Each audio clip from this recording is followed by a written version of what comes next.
வருகை இருக்கின்ற மாநகராட்சியுடைய மேயர், வணக்கத்துக்குரிய மேயர்கள், நகராட்சி தலைவர்கள், பேரூராட்சி தலைவர்கள் மற்றும் அதிகாரிகள் அனைவருக்கும் மீண்டும் ஒரு முறை என்னுடைய வணக்கத்தை நான் தெரிவித்துக் கொள்கிறேன். ஏற்கனவே உங்களிடம் தெளிவாக விரிவாக விவாதிக்கப்பட்டிருக்கிறது.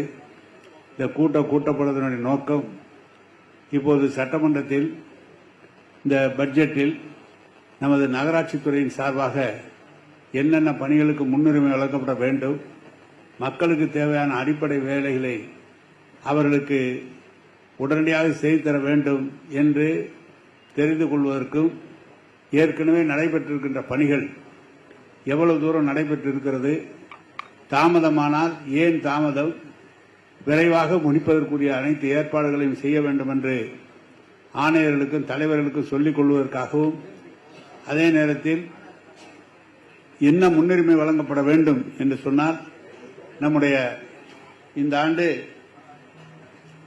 சாலைகள், குடிநீர், கழிவுநீர், கழிவறை வசதிகள், மின்மயானம், நம்முடைய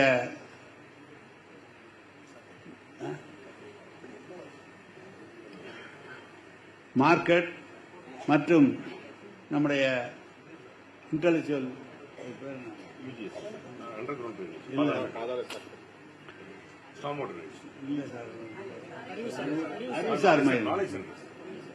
அறிவுசார் மையங்கள் புதிதாக மின்மயானங்களும் தேவைப்பட்ட இடங்களிலே அமைக்கப்பட வேண்டும் என்பதற்காக தான் இந்த கூட்டம் கூட்டப்பட்டது. எனக்கு இருக்கிற ஒரு பெரிய மகிழ்ச்சி என்னவென்று சொன்னால், பேசிய தலைவர்கள், மேயர் பெருமக்கள் எல்லாம் வந்து சட்டமன்ற உறுப்பினர்களும் பாராளுமன்ற உறுப்பினரும் வந்திருக்கிற பாராளுமன்ற உறுப்பினர்கள் பேசியது இதுவரை நகராட்சியிலே, மாநகராட்சியிலும் பேரூராட்சியிலும் பணிகள் சிறப்பாக நடைபெற்றிருக்கிறது என்று உங்கள் வாயாலே நாங்கள் கேட்டபோதுதான் எங்களுக்கு பெரிய மகிழ்ச்சி.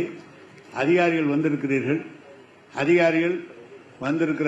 அதிகாரிகள் அனைவரையும் இந்த உணவு நேரம் பிறகு நம்முடைய துறையினுடைய செயலாளரும் துறையினுடைய இயக்குநர்களும் உங்களோடு தனியாக பேச இருக்கிறார்கள்.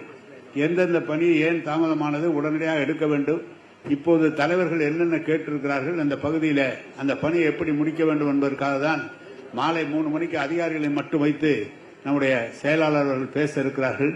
எனவே சாலைகளை முன்னுரிமை தாருங்கள். வந்திருக்கிற அதிகாரிகளுக்கு மழைநீர் வடிகாலோடு சேர்ந்து அந்த சாலைகள் இருக்க வேண்டும். ஆங்காங்கு பார்த்தால் அனைத்து தலைவர்களும் பேசுகிற போது 40 ஆண்டு காலம் 30 ஆண்டு காலமான குடிநீர் குழாய்கள் பழுதுபட்டிருக்கிறது, குடிநீர் குழாய்களை மாற்ற வேண்டும் என்று தலைவர்கள் கேட்டிருக்கிறார்கள். அதேபோல் ஜனத்தொகை நிறைய பெருகி இருக்கிறது, குடிநீர் அதிகமாக தர வேண்டும் என்று கேட்டிருக்கிறார்கள்.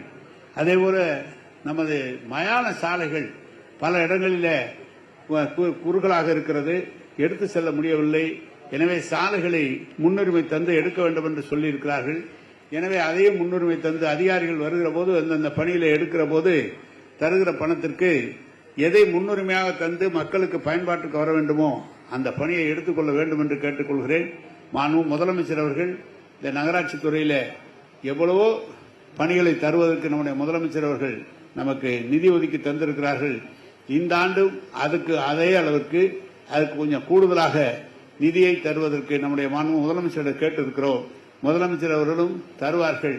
எனவே பணிகளை கணக்கிட்டு நீங்கள்லாம் வரும்போது இப்போ ஒருத்தர் கேட்குறீங்க, கோரிக்கையெல்லாம் கேட்குறாங்க, இந்த வேலை சாலைகள் வேணும், இந்த மயான சாலைகளை அதிகப்படுத்த வேண்டும், மின்மயானங்கள் வேண்டும், அறிவுசார் மையங்கள் அமைக்கப்பட வேண்டும் என்றெல்லாம் பல கோரிக்கைகளை நீங்களும் கேட்டிருப்பீர்கள். அனைத்துக்கும் விரிவான திட்டறிக்கையை உடனடியாக தயார் செய்யுங்கள். ஏனென்றால் வருகிற போது நிதி வருகிற போது நீங்கள் திட்டறிக்கை தயார் செய்து டெண்டர் போகிற போது வேலை முடிக்கிற போது காலதாமதம் ஏற்படும்.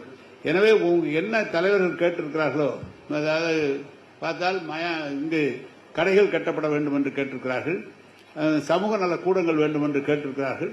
அதையெல்லாம் அந்தந்த நகராட்சியில எப்படி பணம் ஒதுக்க முடியுமோ அப்படி இருக்குமானால் அதற்கு முன்னுரிமை தாருங்கள். இல்லை என்று சொன்னால் இந்த குடிநீர் பிரச்சனை, சாலைகளின் பிரச்சனை, கழிவுநீர் கழிவறைகள் பிரச்சனைக்கு முன்னுரிமை தர வேண்டும்.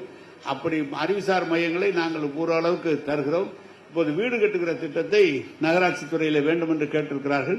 வீடு கட்டுகிற திட்டமும் முதலமைச்சர் அவர்களோடு பேசி இந்த நகராட்சி துறைக்கும் பேரூராட்சி பகுதியில் இருக்கிற ஏழை எளிய மக்கள் பயன்பெறத்தக்க வகையிலே அதற்கும் முதலமைச்சருடைய அனுமதியை கேட்டு என்னால் முடிந்தவரை முயற்சி செய்வோம் என்பதை சொல்லி அதிகாரிகள் அனைவரும் கேட்டிருப்பீர்கள். எங்களுக்கெல்லாம் ரொம்ப மகிழ்ச்சி.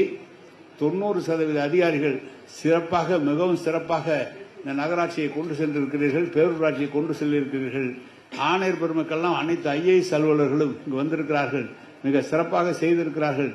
மேலும் சிறக்க நம்முடைய தமிழக முதல்வருக்கு மேலும் அந்த நல்ல பயனை அடைவதற்கு அவருடைய இந்த ஆட்சியிலே மிக சிறப்பாக இந்த துறை செயல்படுத்துவதற்கு உங்களுடைய அனைவருடைய ஒத்துழைப்பும் தர வேண்டும். உங்களுடைய ஆட்சி, உங்களுடைய பணி என்பது சிறந்த பணி. உங்களுக்கெல்லாம் என்னுடைய நன்றியும் வாழ்த்துக்களையும் தெரிவித்து மாலையிலே இந்த கூட்டம் தொடர்ந்து கூட்டப்படும் என்பதை தெரிவித்து அமைகிறேன். வணக்கம், நன்றி.